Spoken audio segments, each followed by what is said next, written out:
तो dear students, आज के इस क्लास में हम लेके आए हैं आपके लिए एनसीईआरटी के एग्जाम्पल 9.2 को, जो कि यहाँ पर कोऑर्डिनेशन कंपाउंड्स चैप्टर से लिया गया है।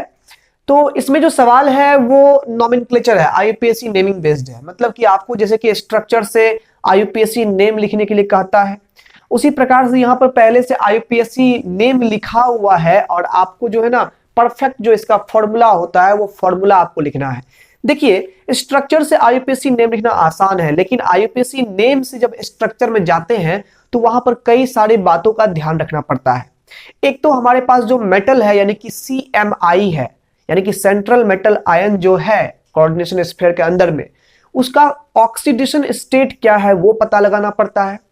हमारे पास जो लिगेंड्स के नाम दिए गए हैं अंदर में, वो लिगेंड्स के सिंबल क्या होते हैं वो पता लगाने पड़ते हैं या याद रखना पड़ता है। दूसरी बात कि उस लिगेंड पर कितना चार्ज है वो चार्ज भी याद रखना पड़ता है। अगर ये सारी बातें ध्यान में हो तो आराम से हम लोग फॉर्मूला लिख सकते हैं। आइए समझते हैं। एक बात और है कि इसमें काउंटर आयन क्या है उसका पता आपको तो नोमेनक्लेचर में जो नाम लिखा हुआ है उसमें मालूम तो पड़ ही जाएगा, लेकिन फिर भी आपको काउंटर आयन समझना चाहिए क्या होता है। जो कोऑर्डिनेशन स्फीयर से बाहर जो भी, चाहे इधर मेटल के आयन हो चाहे इधर नॉन मेटल के आयन हो, कोऑर्डिनेशन स्फीयर से जो बाहर होते हैं उनको काउंटर आयन बोलते हैं। तो काउंटर आयन, सिंपल सी बात यहां पर होती है कि अगर देखिए यहां पर जैसे पोटेशियम लिखा हुआ है, फिर स्पेस है और फिर टेट्रा हाइड्रोक्सीडो जिंकेट लिखा हुआ है, तो ये हो गया हमारा कोऑर्डिनेशन स्फीयर के अंदर और पोटेशियम हो गया बाहर यानी काउंटर आयन। यहां भी पोटेशियम बाहर है। यहां देखिए टेट्रा एमीन एक्वा क्लोरिडो कोबाल्ट 3 लिखा हुआ है और लास्ट में जो क्लोराइड है ये हमारा काउंटर आयन बन गया। यहां पर तक CMI हो गया। जो नॉन मेटल के काउंटर आयन होते हैं वो राइट साइड लिखे हुए होते हैं नाम में, और जो मेटल का काउंटर आयन होता है वो लेफ्ट साइड ही लिखा हुआ रहता है नाम में। ठीक है, तो हमेशा काउंटर आयन और कोऑर्डिनेशन स्फीयर में जो भी चीज रहती है उनके बीच में एक स्पेस होता है। जैसे यहाँ स्पेस है, यहाँ स्पेस है, और कोऑर्डिनेशन स्फीयर के अंदर का जो नोमेनक्लेचर होता है उसमें कोई स्पेस नहीं होता है। देखिए यहां से यहां तक कितना बड़ा सा नाम दिख रहा है आपको। ठीक है, अब देखिए जैसे यहां पर है डाइक्लोरिडो 20, फिर है इथेन 1,2 डाइएमाइन, फिर है कोबाल्ट 3, यानी कि इसमें कोई काउंटर आयन आपको नजर नहीं आ रहा है। ठीक है ना, यहां पर जो है डाइक्लोरिडो 20 मतलब 2 बार आया है। कॉम्प्लेक्स चीज जब रिपीट करता है तो वहां पर 20 का यूज किया जाता है डाई के प्लेस पर। जैसे क्लोरिडो जो है सिंपल लिगेंड है तो 2 बार आया है तो डाई लगा दिए। ये इथेन 1,2 डाइएमाइन जो है ये हमारा इथिलीन डायमीन भी बोलते हैं इसको, तो ये कॉम्प्लेक्स लिगेंड है। तो यहां पर क्या है कि ये 2 बार आया है तो डाई नहीं लगाते हैं, बिस लगा देते हैं। ठीक है, 3 रहेगा तो ट्राई नहीं ट्रिस लगा देंगे। तो यहां पर कोई भी हमारे पास काउंटर आयन नहीं है। टेट्रा कार्बोनिल निकेल, यहां भी एक ही नाम है, इसमें भी कोई काउंटर आयन यहां पर नहीं है। ठीक है, तो आइए हम लोग इन सभी के फॉर्मूला पर विचार करते हैं। ध्यान दीजिए, हम बनाएंगे, बातों की सब आपसे बन जाएगा। बस हम कैसे बनाते हैं, हर जो हम पहलू यहां पर रख रहे हैं उन सब पहलू पर विचार करते जाना है और मेरे एक एक पॉइंट्स को फॉलो करना है। अपने आप आपसे भी नोमेनक्लेचर आराम से बन जाएगा। तो वैसे भी स्ट्रक्चर से नोमेनक्लेचर लिखना आसान है, नाम से स्ट्रक्चर बनाने में थोड़ा सा ट्रिक की जरूरत पड़ती है जो कि आपको मेरे से सीखना है यहाँ पर। तो हम जो जो कर रहे हैं अपने कॉपी कलम पर मेरे साथ उस स्टेप्स को जो है आपको फॉलो करने हैं। तो ध्यान दीजिए हम क्या क्या कर रहे हैं। जैसे यहाँ पर देखिए, पहले तो हम लोग को एक कोऑर्डिनेशन स्फीयर ले लेना है। हम लोगों ने ले लिया एक कोऑर्डिनेशन स्फीयर। अब देखिए यहां पर कि हमारे पास काउंटर आयन किस साइड है। तो काउंटर आयन देखिए हमारे पास क्लोराइड है जो कि यहां पर रखा हुआ है। ठीक है, अब देखिए यहां पर हो सकता है यहां क्लोराइड 2 आ जाए, 3 आ जाए, हो सकता है 1 ही रहे, कुछ भी रहे, 4 भी हो सकता है। ठीक है, तो इनके नीचे में क्या होगा वो चीज हम लोग बाद में डिसाइड करेंगे, पहले अंदर की बात करते हैं। तो यहां पर है टेट्रा अमाइन, फिर है एक्वा, टेट्रा अमाइन, अमाइन हो गया NH3, अमोनिया को अमाइन लिखा गया है आईयूपीएससी में। ठीक है ना, तो NH3 का होल 4 है, लिगेंड हो गया। फिर एक्वा मतलब वाटर हो गया, H2O एक ही है हमारे पास। क्लोरिडो भी एक ही है, Cl एक ही है। ठीक है, और CMI सेंट्रल मेटल आयन जो है वो कोबाल्ट है, तो कोबाल्ट यहां पर हम लोग पहले लेफ्ट साइड में हम लोग कोबाल्ट लिख दिए CMI। फिर हम लोग के पास अमोनिया जो है वो 4 पीस है तो NH3 का होल 4 कर दिए। फिर वाटर भी है तो यहाँ पर H2O भी डाल दिए, इसको भी घेर दिए ताकि यहाँ पर H और O अलग ना हो जाए। फिर क्लोरिडो है तो क्लोरिडो के लिए Cl डाल दिए, यहाँ पर सिंगल सिंगल पीस था, कोई दिक्कत नहीं था, क्योंकि केवल अमीन में यहाँ पर जो है टेट्रा लगा हुआ था तो होल 4 कर दिए। एक्वा में भी कोई प्रीफिक्स नहीं है, क्लोरिडो में भी कोई प्रीफिक्स नहीं है, तो हम लोग यहाँ से आराम कर लिए, ठीक है, आराम से निकाल लिए। आप ध्यान दीजिए यहाँ पर कोबाल्ट के बगल में जो रोमन नंबर में 3 लिखा हुआ है, तो इसका मतलब ये हुआ कि इसमें, इस कंपाउंड में कोबाल्ट का ऑक्सीडेशन नंबर या ऑक्सीडेशन स्टेट जो है वो +3 है। मेटल के ऑक्सीडेशन नंबर जो है जनरली या ऑलमोस्ट प्लस में ही होते हैं, तो जो रोमन नंबर में है तो वो यहां पर असाइन कर लेंगे कि यहां पर +3 ऑक्सीडेशन स्टेट है, ठीक है। तो यानी कि स्फीयर के अंदर में ये +3 हो गया। अमोनिया ऐसा लिगेंड है जो कि कोई चार्ज उस पर नहीं होता है, मतलब न्यूट्रल लिगेंड है, इस पर चार्ज कितना हो गया, 0 हो गया। वाटर यानी एक्वा भी 0, यहां पर चार्ज इस पर है, न्यूट्रल लिगेंड है। क्लोरिडो -1 चार्ज रखता है, Cl- के रूप में ये लिगेंड रहता है, तो यानी कि ओवरऑल इस पर -1 चार्ज है। तो टोटल चार्ज जो स्फीयर के अंदर में है वो कितना है, तो +3 और -1 इज इक्वल टू +2 हो गया, +2 हो गया। और ओवरऑल कंपाउंड की बात करें तो उस पर चार्ज कितना है, 0। कोई ये पूरा एक कंपाउंड है जो न्यूट्रल है, यानी इस पर टोटल चार्ज 0 है। टोटल चार्ज 0 का मतलब क्या हो गया, जितना पॉजिटिव उतना ही नेगेटिव। अब यहां पर देखिए तो टोटल हमारे पास जो ये नेट जो चार्ज है स्फीयर में वो है +2, तो जाहिर सी बात है कि हमारे पास जो ये बाहर में काउंटर आयन है ये भी 2 रखने पड़ेंगे, तब जाकर के यहां पर क्या होगा, यहां पर total overall positive charge +2, negative charge भी -2 हो जाएगा, तो +2 -2 इज इक्वल टू 0 हो जाएगा। मतलब कि यहां पर एक क्लोरीन या एक क्लोराइड तो यहां पर -1 चार्ज होता है, 2 क्लोराइड ले लेते हैं -2 चार्ज, तो -2 -1 -3 हो गया, +3 हो गया, कितना हो गया, ओवरऑल 0 हो गया। तो यही यहाँ पर ट्रिक है, इस ट्रिक से हम लोग यहाँ पर निकाल सकते हैं। सिंपल सी बात यहाँ पर ये भी जान सकते हैं कि हमारे पास जो यहाँ पर है ओवरऑल जो इस स्फीयर में जो चार्ज आया था तो वो था -1 और +3 यानी कि +2 था, तो यानी कि इसकी वैलेंसी कितनी हो गई, 2 हो गई। और यहां पर क्या था कि इस Cl पर नेट चार्ज -1 है, यानी इसकी वैलेंसी कितनी है, 1 है। और 9 क्लास में बचपन में हमने सीखा था क्रॉस वैलेंसी रूल, ये उसको दे देंगे, ये इसको दे देंगे, तो स्फीयर के नीचे में यहाँ पर जाएगा 1 और क्लोराइड के नीचे में कितना जाएगा, यहाँ पर 2 जाएगा। तो फाइनली हमारा जो फॉर्मूला बनेगा वो CONH3 H2O Cl और यहाँ पर क्या आ जाएगा, Cl2। तो यहाँ पर कितने सिंपल तरीके से हमने इस नाम से हमने फॉर्मूला तैयार कर लिया, ये आप भी देख लीजिए। और इन्हीं स्टेप्स को फॉलो करते हुए एक बार वीडियो को रोक करके आप जो है फिर से जाकर के इसको अपने से बनाने का कोशिश करिए, ठीक है।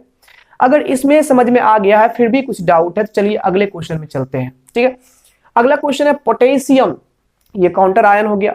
टेट्रा हाइड्रोक्सीडो, OH को बोलते हैं हाइड्रोक्सीडो, उस पर भी चार्ज -1 होता है।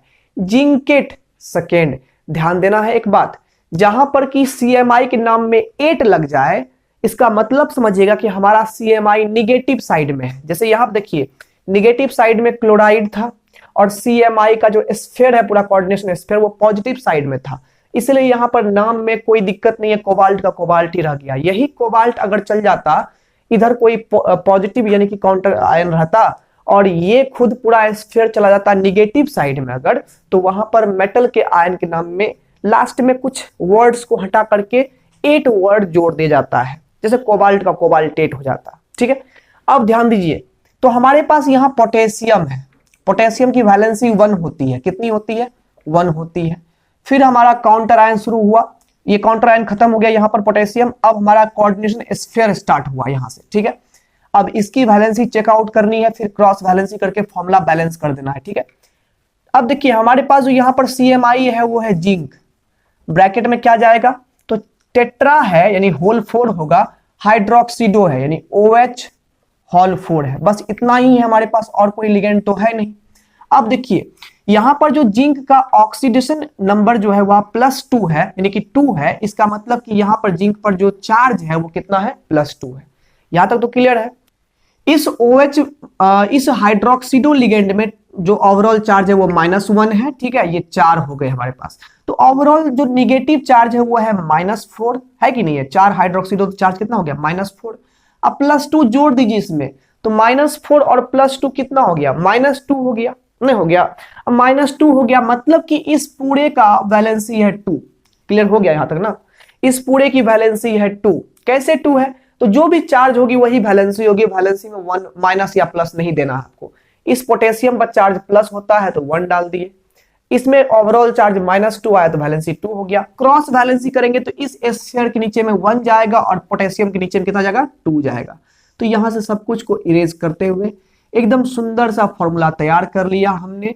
यहां पर अब इसको चेकआउट कर सकते हैं जीरो चार्ज दिखा करके। देखिए यहां पर पोटेशियम +1 है, +1 गुना कर दीजिए 2, ठीक है। जिंक का ऑक्सीडेशन नंबर यहां पर 2 है तो +2 कर लीजिए, और यहां पर एक OH जो होता है वो -1 होता है, गुना कितना कर दीजिएगा? 4, तो -4 + 2 + 2 0 हो गया ना। ओवरऑल यहां पर जो हमारे पास है स्ट्रक्चर में जो भी हमारे पास चार्ज है वो कितने होने चाहिए? 0 होने चाहिए। बस हो गया फॉर्मूला क्लियर, ठीक है। अब देखिए अच्छे से समझ में आ रहा है ना? समझ में एक बार अच्छे से आ रहा है तो कमेंट में जरूर यहाँ पर लिखोगे कि सर समझ में अच्छा से आ गया। और दूसरी बात, वीडियो को लाइक करके सब्सक्राइब जरूर करना चैनल को, ठीक है। अब यहाँ पर देखते हैं अगला हमारे पास में है, देखिए यहाँ पर डाइक्लोरिडो बिस इथेन 1,2 डायमीन कोबाल्ट 3। अब हमारे पास देखिए एक बात, काउंटर आयन कुछ भी नहीं है, केवल हमारे पास एक स्फीयर है। अब ये स्फीयर या तो न्यूट्रल भी हो सकता है, या तो उस पर कोई चार्ज भी हो सकता है, या तो यानी प्लस या माइनस चार्ज कुछ भी हो सकता है, या फिर 0 हो सकता है, ठीक है ना। अब देखेंगे तो चार्ज बैलेंस करने के बाद मालूम पड़ जाएगा इस पर चार्ज क्या आने वाला है। अब यहां पर देखिए जो हमारे पास इथेन 1,2 डायमीन है उसका स्ट्रक्चर होता है यहां पर C, ठीक है। यहां भी H2 डाल दिए, यहां भी H2 डाल दिए, यहां पर NH2 डाल दिए, यहां पर NH2 डाल दिए। यही है हमारे पास इथेन 1,2 डायमीन। यहीं पर लोन पेयर होता है, यहीं पर लोन पेयर होता है, और यही लोन पेयर जो है ना जो डोनेट करता है सेंट्रल मेटल आयन को, CMI को, यहीं से ये बाइडेंटेड लिगेंड कहलाता है। मतलब कि यहाँ पर ये 2 लोन पेयर डोनेट कर सकता है, और इस पर चार्ज 0 होता है क्योंकि ये न्यूट्रल लिगेंड है, इसलिए चार्ज 0 है। तो इतना बड़का लिख के कहां जाएंगे? इसके बदले में शॉर्ट में EN यूज करते हैं हम लोग, यानी EN माने हो गया इथिलीन डायमीन या इथेन 1,2 डायमीन। हम लोग यहाँ पर इतना बड़ा स्ट्रक्चर नहीं लिखेंगे, हम लोग क्या लिखेंगे? EN लिखेंगे। समझ में आ जाएगा EN ना, तो EN समझ में आ जाएगा, ठीक है। जो सेंट्रल मेटल आयन है वो है कोबाल्ट, ठीक है। अब देखिए यहाँ पर जो डाइक्लोरिडो है हमारे पास, डाइक्लोरिडो मतलब कि हमारे पास क्लोरीन 2 है, इसमें COCl2 डाल दिए, ठीक है। और यहां पर 20 लिखा हुआ है, मतलब कि EN भी हमारे पास 2 है, तो EN2 कर दिए। अब जरा देखिए चार्ज के बारे में। कोबाल्ट का ऑक्सीडेशन स्टेट है +3, तो यहां +3 दे दिए। क्लोराइड होता है एक -1, तो 2 क्लोराइड हमारे पास में है, तो यहां पर तो क्लोराइड -1 होता है और इस पर चार्ज 0 होता है, तो जोड़ लीजिए। +3 हो गया, प्लस -1 गुना कर दीजिए 2 से यहां पर, क्योंकि यहां पर 2 क्लोराइड है, अब +0 ही है, तो नेट जो चार्ज आएगा +3 -2, तो ये कितना आ गया? +1 आ गया। यही +1 चार्ज, ओवरऑल चार्ज कितना आया है इस पूरे स्ट्रक्चर में? +1 है ना, तो यही प्लस चार्ज यहां पर डाल देंगे। ये हो गया हमारा स्ट्रक्चर, ठीक है ना, यानी कि फॉर्मूला हो गया।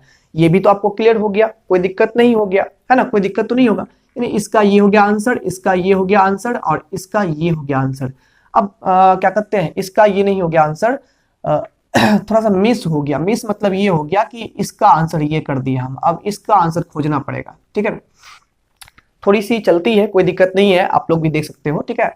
छोटे मोटे शहरों में बड़ी बड़ी बातें होती रहती है, लगता है उल्टा बोलती है, ठीक है, चलो कुछ भी है। अब यहां पर देखिए potassium try oxalato aluminate. Oxalato word जो है वो ऑक्जेलेट आयन से आता है, यही है COOH जो है, और यहां पर COOH, इसको बोलते हैं oxalic acid. Ethane 1,2 dioic acid को ऑक्जेलिक एसिड बोलते हैं। और यहीं से H+ निकाल दो, माइनस हो जाएगा, यहीं से H+ निकाल दो, माइनस हो गया, इसी को ऑक्जेलेट आयन बोलते हैं। ओवरऑल चार्ज क्या दिख रहा है इस पर? -2 दिख रहा है, यानी इसको C2O4 होल 2- अगर लिख दे हम यहां पर, तो इसी को ऑक्जेलेट आयन बोलते हैं। समझ में आ गया? यानी एक ऑक्जेलेट आयन पर कितना चार्ज होता है? तो बोलोगे -2 होता है। अब ध्यान दीजिए, यहां पर पोटेशियम है, ये काउंटर आयन हो गया, तो यहां पर ये इसका आंसर हम यहां लिख रहे हैं, पोटेशियम काउंटर आयन हो गया, ठीक है। अब इस पर कितना होगा नीचे में नहीं पता, ठीक है। अब यहां पर जो हमारे पास एल्यूमिनेट है, इसका मतलब तो आप समझ ही रहे हैं कि राइट साइड में ये हमारा काउंटर आयन जो है पॉजिटिव होगा, तो ये पूरा सिस्टम नेगेटिव होगा, इसलिए यहां एल्यूमिनियम नहीं एल्यूमिनेट लिखा गया है, तो यहां एल्यूमिनेट हो गया, एल्यूमिनियम डाल दिए। अब यहां पर देखिए ट्राईऑक्सिलेटो है, यानी कि C2O4 जो है वो 3 गो है, ठीक है ना। ट्राईऑक्सिलेटो डाल दिए, और तो कोई लिगेंड नहीं है तो यहां पर प्रेम से घेर दिए यहां पर। अब देखिए यहां पर ओवरऑल चार्ज कितना है। एल्यूमिनियम का यहां पर ऑक्सीडेशन नंबर +3 है, और यहां पर ऑक्सिलेटो का कितना होता है -2 होता है, और पोटेशियम कितना होता है +1। तो यहां पर देखिए ओवरऑल यहां +3 है, और यहां पर 3 ऑक्सिलेट है, तो 3 दूनी कितना हो गया 6, -6 हो गया इस पर, ठीक है। तो यहां पर ओवरऑल कितना हो गया -3 हो गया, यानी इसकी वैलेंसी हो गई 3 और इसकी वैलेंसी हो गई 1। क्रॉस करेंगे यहां पर, इस पर 1 जाएगा, इस पर 3 जाएगा, तो यानी कि यहां पर कितना हो गया K3 हो गया। यानी कि अब सबको हम लोग इरेज कर देंगे, यही फाइनल हमारा क्या हो गया, आंसर हो गया, ठीक है। यही हमारा आंसर हो गया K3Al C2O4 यही हमारा फॉर्मूला हो गया। क्लियर तो हो गया कैसे करते हैं हम लोग, ठीक है।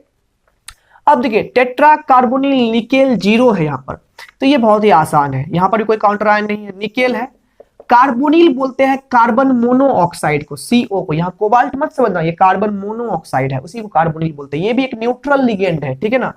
अब यहाँ पर देखो टेट्रा कार्बोनिल है तो होल 4 हो जाएगा, और जाहिर सी बात है यहाँ पर ये न्यूट्रल है, तो यानी कि यहाँ पर जो है निकेल का भी 0 है, इसका भी 0 है, तो ओवरऑल 0 है ही, तो आराम से यही फॉर्मूला हमारा रह गया, यही हमारा फॉर्मूला सिंपल सा रह गया।